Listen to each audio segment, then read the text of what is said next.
If you're new to the call and don't know Helen of Troy, this is a long-standing short of ours. Helen of Troy owns just an assortment of like garbage brands like Hydro Flask, which was a fairly decent brand. Now it's a below average brand. They own like OXO appliances, which is like carrot peelers and strainers and cheese graters. If you go on Amazon and you look for a carrot peeler, there's going to be one that's going to sell for like $9, and then there'll be 200 of them that sell for $1.50. Helen of Troy sells the expensive one. It's losing share egregiously to everybody else. So our thesis around this company has just been that it underinvests in its content. As such, the top line is melting down, losing share at Amazon, losing share at Target, losing share at Walmart at an accelerated pace. And the company came out this morning and it absolutely just tanked numbers. The street was looking for 85 cents. They lost on an adjusted basis 40 cents. So it was a 50% earnings miss. They guided down the second quarter by 50% as well.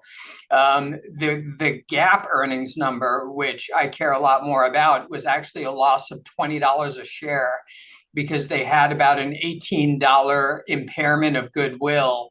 Why? That's just what they do. When you don't invest in your brands and you're acquisitive, and every single brand they have has been acquired. Nothing has been built organically. When you don't invest in your content, you have to test for impairments every quarter. And lo and behold, they tested and they had a $400 million impairment of goodwill, which is just a really bad look. I mean, just at face value, if you have an $18 a share, $20 a share impairment on your balance sheet for an asset, the stock is only down $7 or $8 on this, about 20%. I would argue it should be down a lot more. Well, let's see where it trades when amateur hour is over and we actually get to where the stock is trading in real time. But the question that I think needs to be answered now is this company viable? Because it blew up time and time again. We were short this stock at $100. It went against us for a little while, went up to about 120, and now it's a $20 stock. Or it will be by the end of the day today. So the question really, and also mind you, back when this was going against us, this company levered up and bought back stock at $100. And again, now it's at 20, which just shows how good they are at capital deployment. So Helen of Troy is just in a world of hurt here. We've got to look at what leverage is. The company has about $800 million in debt. It's got negative EBITDA.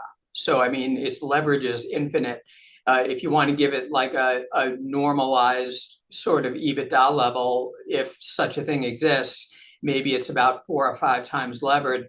But it's got a lot of leverage. This company in 3 to 5 years will cease to exist. It'll just go away. It's not going to be broken up. You can't sell these assets. Maybe there's like 1 or 2 of the company's 10 brands that could be sold for a few pennies on the dollar. But this company can't be broken up. They have no CEO right now. They fired their CEO about 2 months ago in early May. So they're looking at hiring some world-class talent, in using their words. Good luck there. They're not going to be able to attract anyone who's worth anything to come in and lead this company unless they give an outrageous pay package, which they're probably going to have to do.